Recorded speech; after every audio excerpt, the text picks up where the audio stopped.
साथियों नमस्कार। मैं Varun Tripathi, green India one channel पे आपका स्वागत है। दोस्तों, आज हम लोग बात करते हैं HDFC डिफेंस फंड के बारे में। HDFC डिफेंस फंड ये बिल्कुल नया फंड है और अभी HDFC MC इसको लेके आई है मार्केट में। तो अभी कुछ ही दिन पहले ये लिस्टेड हुआ है, इसका NFO ओपन हुआ है। तो ये बहुत ही एक न्यू स्ट्रेटजी के तहत में एक थीमेटिक सेक्टर फंड है। और इसी के साथ में जो सेक्टर फंड होते हैं, थीमेटिक फंड होते हैं, इनके बारे में हम लोग जो मेन स्ट्रीम होती है वो थोड़ी सी हाई रिस्क प्रोफाइल के साथ में है, क्योंकि पर्टिकुलर एक बहुत ही छोटे सेक्टर को, जो अभी सेक्टर इंडिया में बस ओपन सा हो रहा है, जिसका कहना चाहिए कि अभी उदय हो रहा है, एंट्री हो रही है इस डिफेंस सेक्टर की। तो मित्रों, आइए इस पे हम लोग आज बात करते हैं। इससे पहले कुछ हम इसकी इंटरनेशनल स्ट्रेटजी को समझें कि इंडियन गवर्नमेंट किस तरीके के डिसीजन ले रही है और इसका इस फंड के ऊपर किस तरीके का क्या इम्पैक्ट पड़ेगा। मित्रों, सबसे बड़ी बात यह है कि आज भी जो हमारे देश का जो सबसे बड़ा एक्सपेंस है या खर्च है, वो क्रूड ऑयल के बाद में सबसे बड़ा खर्च हमारे देश की जो सेना है, आर्मी है, उसके सैन्य सामान को लेकर है। तो हम लोग जितना आयात विदेशों से करते हैं, सबसे ज़्यादा एक्सपेंस हमारा जो खर्च है वो क्रूड ऑयल पे होता है। और उसके बाद जो हमारा खर्च आता है वो सबसे बड़ा खर्च है कि हम जो अपनी आर्मी के, अपने देश की रक्षा के लिए जो सैन्य सामग्री मंगवाते हैं, उसमें एक बहुत बड़ा खर्च हमारा होता है, जिससे हमारी जो विदेशी मुद्रा है इसमें एक बहुत बड़ा खर्च होता है। दूसरा क्या है कि जो स्ट्रेटजिकल है कि कई कंट्रीज़ के साथ में हमारा जो सैन्य व्यापार है वो नहीं है, बहुत ही लिमिटेड कंट्रीज़ के साथ में है। जैसे अगर आज भी आप अगर देखोगे तो हमारी बहुत बड़ी हिस्सेदारी रसिया के साथ में है। तो बाहरी आप टैंकर से लेके और चले जाइए, जो हमारे मिग विमान हैं वो सारे के सारे रसिया पे डिपेंड हैं। हम वहाँ से उनके कलपुर्जे से लेके और बहुत सारा सामान वहाँ से इंपोर्ट करते हैं, आयात करते हैं, जिससे कि हमारा एक बहुत बड़ी डिपेंडेंसी कहीं न कहीं रसिया पे है। रसिया हमारा मित्र देश था और मित्र देश है, लेकिन अब हमारे साथ में बहुत सारे जो अंतर्राष्ट्रीय स्तर पे चेंजेस हो रहे हैं, उसका एक नमूना हम आपको बताना चाहेंगे। किस तरीके से अगर आप देखो तो भारत रसिया एक फ्रेंड है, भारत अमेरिका भी एक फ्रेंड है, भारत यूक्रेन के साथ भी उसके संबंध ठीक ठाक हैं, और भारत के रसिया के साथ तो बहुत अच्छे संबंध हैं ही, उसमें तो कोई डाउट ही नहीं है। अब देखिए, पाकिस्तान और चाइना दोनों एक बहुत ही क्लोज़ फ्रेंड हैं, क्लोज़ कंट्री हैं। अब चाइना जो है वो खुले ओपनली विश्व में वो रसिया के साथ आज यूक्रेन वार में खड़ा है, स्टैंड है उसका, वो रसिया का पूरा सपोर्ट कर रहा है।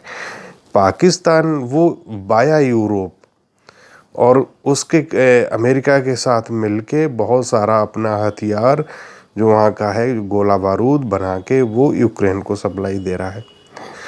तो डायरेक्ट देखिए, चाइना रसिया के साथ खड़ा है, चाइना पाकिस्तान क्लोज फ्रेंड है, but Pakistan with European countries और अमेरिका के साथ मिलकर गोला बारूद की सप्लाई वो यूक्रेन को दे रहा है। तो इस तरीके के एक नया समीकरण है। अब भारत क्या है कि भारत ने अब अपने नए साझीदार, नए कंट्रीज़, नए कोलैबोरेशन कर रहा है। हथियारों के मामले में वो कहीं न कहीं अब निर्भरता अपनी रसिया के साथ कम कर रहा है, पहली चीज़। उसी के साथ वो नए नए गठबंधन फ्रांस के साथ हो, जैसे अभी फ्रांस से राफेल लिया, और अमेरिका, जो अभी अमेरिका से हमारे जो नए रिलेशन डेवलप हो रहे हैं, तो अमेरिका से भी हमारे नए रिलेशन बन रहे हैं, नई हमारे वहाँ पे MOU साइन हो रहे हैं, नए एग्रीमेंट हो रहे हैं, नई कंपनी से हमारी बात चल रही है। अब प्रश्न आता है कि इससे डिफेंस सेक्टर में क्या बदलाव आएगा। जब हमारे ये मोदी गवर्नमेंट सरकार में आई और इस गवर्नमेंट ने इस चीज़ को महसूस किया कि कहीं न कहीं हमारा एक बहुत बड़ा एक्सपेंस जो है वो हथियारों पे इंपोर्ट करने में चला जाता है। तो ये मांग, ये बुद्धिजीवियों की राय, ये जो हमारे डिफेंस सलाहकार हैं उनकी एडवाइस कि हमें कहीं न कहीं अब इस विषय पे गंभीरता से विचार करना होगा 2 कारणों से। एक तो टेक्निकल रीज़न है और दूसरा हमारी जो विदेशी मुद्रा है, उसको कहीं न कहीं हमें उसको बचाना होगा। उसी के तहत जो भारत में जो हथियार या जो भारत की जो आर्मी है उसके लिए जो सैन्य सामग्री बनती थी, वो कहीं न कहीं सारे के सारे हमारे गवर्नमेंट सेक्टर की फील्ड थी। तो उसमें उतनी ज़्यादा टेक्नोलॉजी नहीं थी, उतने ज़्यादा उसमें बहुत सारी चीज़ें जो थीं वो नहीं थीं, इसलिए कहीं न कहीं उसमें प्राइवेट सेक्टर भी उसको अब इन्वॉल्व किया गया है। उसका रीज़न ये है कि पहले प्राइवेट सेक्टर भी इतना ऑर्गेनाइज नहीं था, इतनी स्ट्रॉन्ग कंपनीज़ नहीं थी और उसमें नित्य नए बदलाव हो रहे हैं। जैसे कि अब टेक्नोलॉजी में सॉफ्टवेयर का बहुत प्रयोग हो रहा है। टेक्नोलॉजी में जो आर्मी की टेक्नोलॉजी है उसमें सेमीकंडक्टर का बहुत बड़ा यूज़ है। जो आर्मी की सैन्य सामग्री है उसमें आर्टिफिशियल इंटेलिजेंसी का भी प्रयोग होने लगा।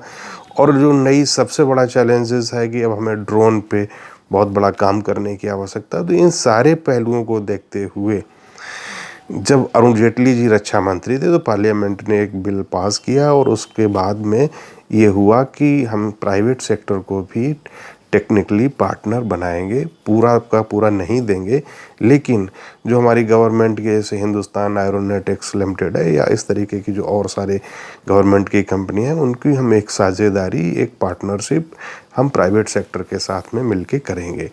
दूसरा था कि जो आर्मी को जिनकी कोई बहुत ज़्यादा गंभीरता नहीं है, जिन इंस्ट्रूमेंट की है जो कि हम प्राइवेट सेक्टर से आराम से बनवा सकते हैं, वो कहीं न कहीं हम इस आर्मी में प्राइवेट सेक्टर को इन्वॉल्व करेंगे। रीज़न ये था कि हम जो चीज़ें बाहर से इंपोर्ट करते हैं तो उसको कहीं न कहीं हमें घरेलू उद्योग को भी बढ़ावा देना है और हमें विदेशी मुद्रा को भी बचाना है। तो इस बहुत बड़े विचार को, बहुत बड़े आइडिया को इंडिया में इम्प्लीमेंट किया गया।